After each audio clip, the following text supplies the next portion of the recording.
I'm going to change the border. Hello. I know. I want to change the border. Because it's pretty. Will it do it while I'm recording? Let me pause. There. Now it's pretty. Okay. 7th grade, lesson 4.5, solving inequalities using addition or subtraction. Your warm-up. And a couple of you need help, so let's look at this. Okay, so we're solving for x, yes? Yes. Ooh, so this looks a lot more complicated. Let me move my face. What is your question, Mac? Yes, quickly. Super fast. Yes, super fast. One. Shh, don't count. I'm going to keep going here. Count to 30. No. Shh. Okay, get your journals out. Put this in your journals. Wow, that's a lot. That was yesterday. That was 8th grade. All right. Let me write this on here. So we have x over 16. Ooh, my handwriting's fantastic today. I know, right? Perfect. It's just beautiful. Equals negative 3/4. Shh. All right, if you can't see, move to a chair you can see in. There's one here, there's one there, there's one there. I don't, wherever you want. Okay, Lily, you should be able to see from there. I don't want to be rude, but... Oh, okay. Then never mind, you can move. But sit here. Okay. Let's go. I thought Elliot was going to go here. Oh, no. All right. Can everybody see okay? Yes. All right, so listen here. If this did not have a divide by 16, pretend that's not here. How would you solve for x? What's the first step? Joaquin. You do, you twist the plus to minus and move the 3/4. Right, so the first step is to move the 3/4. Now the nice thing is it's already got the same denominator, so we can do that. So minus 3/4 from both sides. So then this cancels, and I'm left with x over 16. Right? Didn't touch that. Equals negative 3/4 minus 3/4. So I'm going further negative, which would be negative 6/4. Looks like a B. So you just add the negative, positive. negative. Correct. So it's like adding positive. Both positive. No. If you added a positive, you'd actually be subtracting.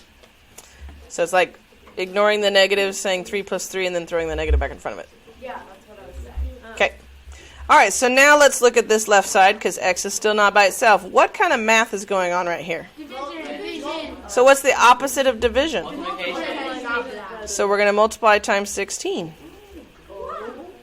So multiply this times 16. Don't have to have a common denominator in this one because it's multiplication. So what is 16 times negative 6/4? Everybody's like, ooh, calculator. We know it's going to be a negative, right? Because a negative times a positive is a negative. Negative 24. Negative 24. Did everybody else get that? Huh?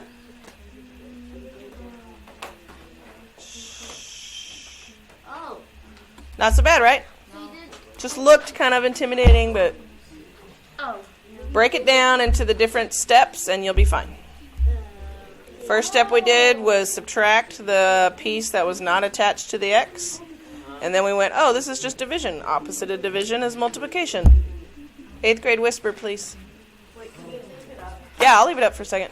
Give you a minute to write it down. Yeah. All right, so for solving inequalities, when you hear the word inequalities, guys, just think greater than or equal to, greater than, less than. That's what we're going to be dealing with, that sign, not the equal sign, okay? Using addition or subtraction. So you're still going to do this like we've been doing it. You just have to pay attention to one extra rule where you flip the sign.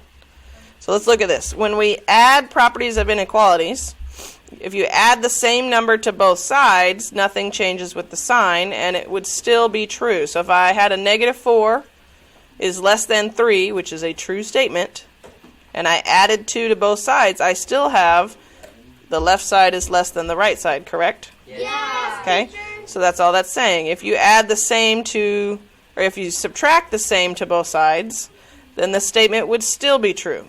So if I have a negative 2 minus 3, I go negative 5. 2 minus 3 is negative 1. Negative 5 is still less than negative 1. All right, let's do an example. Okay, teacher.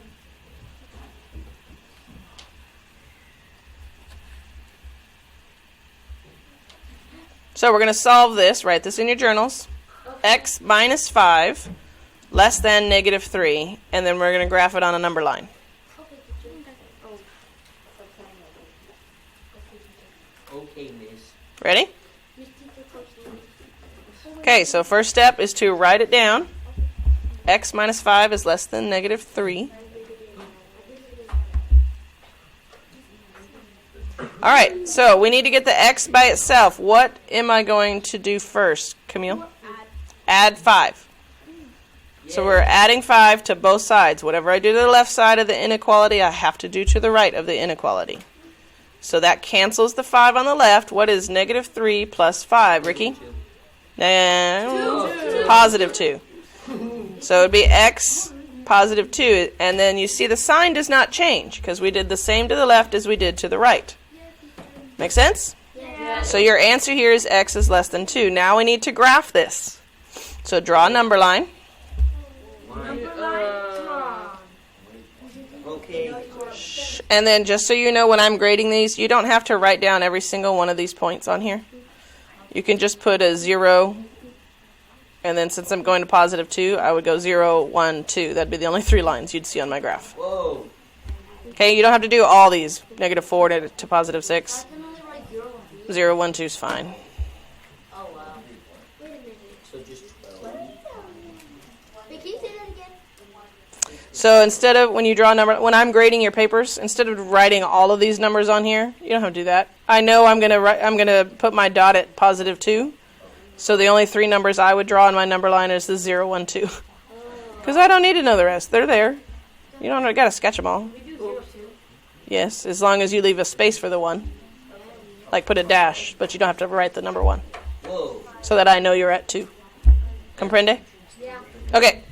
So we're going to put a dot at positive 2, correct? Yeah. Okay, and then is x greater than 2 or less than 2? So we're going to sketch to the left. Last question, is the dot going to be an open circle or a closed circle?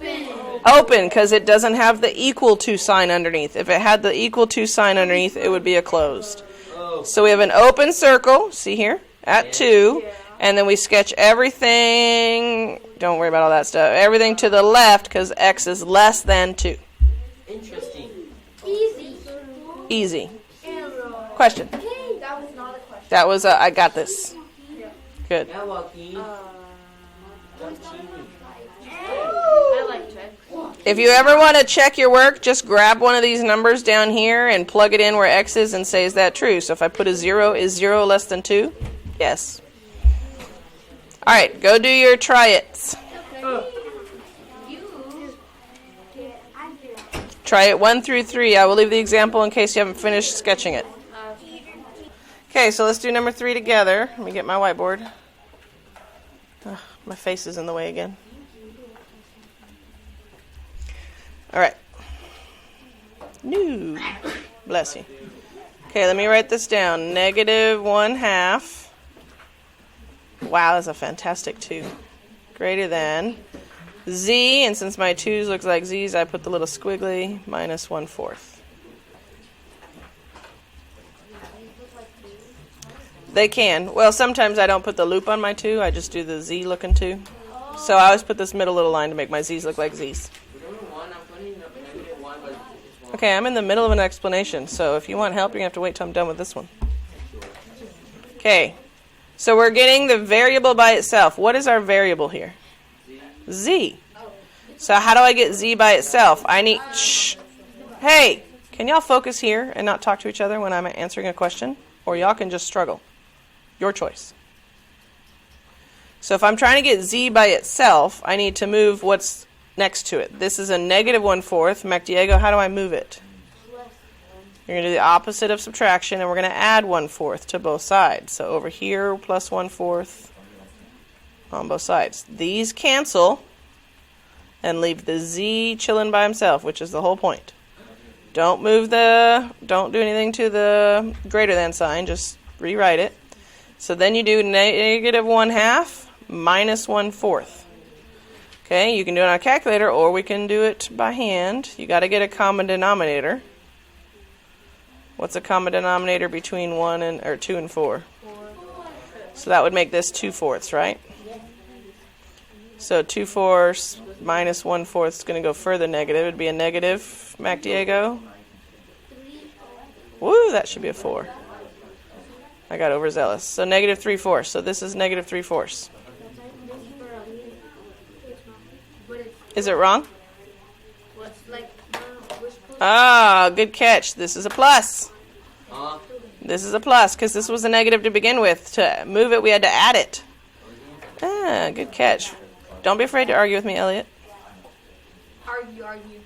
Good arguing. Excellent. Thank you. Argue. Shh. Oh, eraser, come on. All right, so if I'm doing negative 2/4 plus 1/4, what would my answer be? Negative 1/4. Yeah. He is correct. So then over here, negative 1/4. All right, so now we need to graph this. Hold on, I have another question to ask. Is it very easy to graph this with the z on the right-hand side? No. Once you have solved the variable by itself, you can flip the whole equation. Okay, you just have to remember which way the point is going. It needs to be, see how the point is coming to the z? So if I write the z on the left side, then the point needs to come at the z. Okay, this would still be the same statement, I just flipped it over. Does that make sense? Okay, so now that's easier. We know that z is less than negative 1/4. I'm going to sketch this. This is my 0. So I'm going to make this a 1. So 1/4 would be right here, right? Negative 1. Okay, is this Sam, is this an open or closed circle? Open. Open, because it's just less than. So we draw an open circle. Hopefully yours is better than mine. And is z less than or greater than this? Less than. So we're going to sketch to the left. I tried that. It doesn't.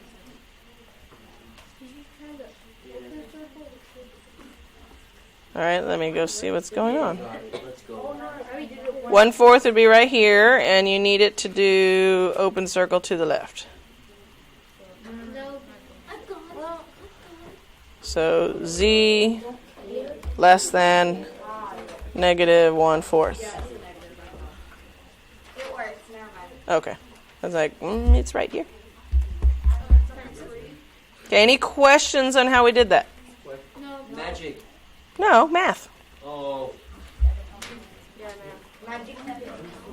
All right. Huh? There you go. Yes, we are going to be doing math all day.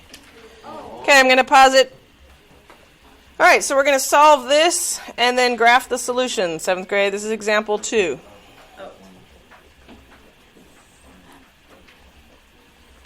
So first thing is to write it down. We're solving for what?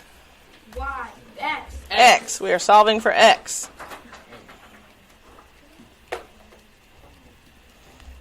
Okay, so what is my first step? Rewrite. We did that. What's my second step? The minus Oh. 14. We're going to subtract the 14 to get the x by itself. Very good. What's 13 minus 14? Negative 1.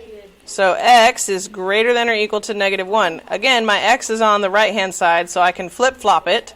Just make sure my sign stays opening towards the x. See?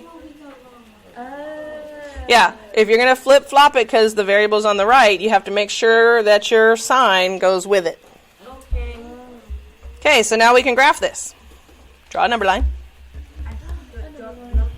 That's a long one. Again, we only need 0 and negative 1. Number line drawn. Woohoo! Is it going to be an open circle or closed circle? Close. Very good, a closed circle at negative 1, right? Yes.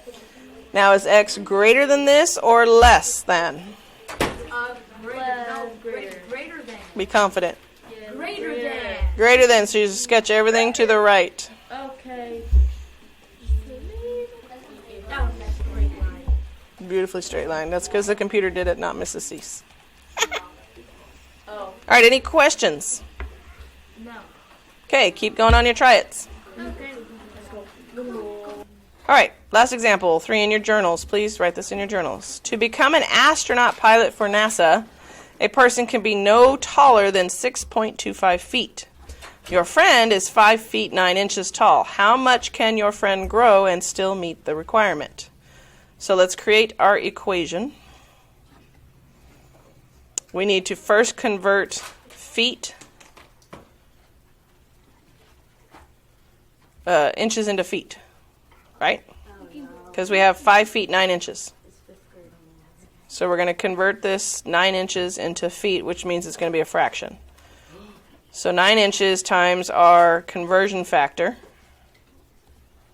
would be 9 out of 12. You can also think in your brain. 9 inches is, how many inches are in a foot? 12. 12. So the fraction would be, if I'm 9 inches, I'm 9 out of 12 inches.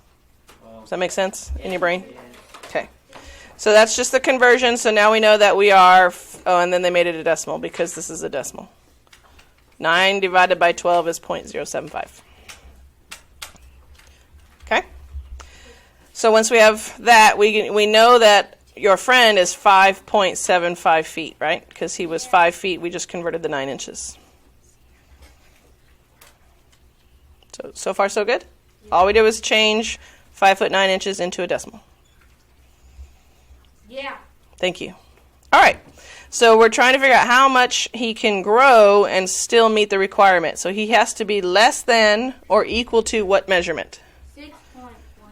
6.25, right? So we can say his current height plus however much he can grow should be less than or equal to, what was it, Elliot? 6.25. Very good. Okay, so we don't know how much you can grow. We're going to just put h as the variable there, and here is your equation. I will move my big head. Thank you. You're welcome. I mean, Not offended. I'm sorry. I said it. So your equation is 5.75 plus h is less than or equal to 6.25. Got it? Yes. You know, Elliot's still writing. Give him a second. He's too busy worrying if he offended me. Ellie, come on. Yes, I'm done. Okay. All right, so now we need to solve for h, and that will tell us how much my friend can grow and still meet the requirement to become a NASA astronaut.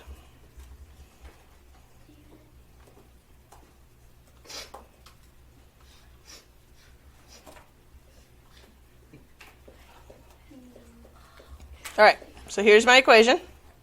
All we did was squish it together. How do I solve for h? We're going to subtract 5.75 from both sides. Very good. So it cancels on the left. I'm left with just the h is less than or equal to, what is 6.25 minus 0.50. 0.50 or 0.5? So he can grow half of a foot, which is 6 inches. Very good. Whoa. So your friend can grow no more than half a foot or 6 inches. I did it in my head. Excellent. Oh. He's already short. Just don't get taller. Yeah, Elliot. 6'5" is not very short. 6'5" is pretty good. All right. Any questions on how we did this? No. Okay, I'll leave it up if you haven't finished. Your assignment is due Tuesday. Okay, so you do have time to finish this.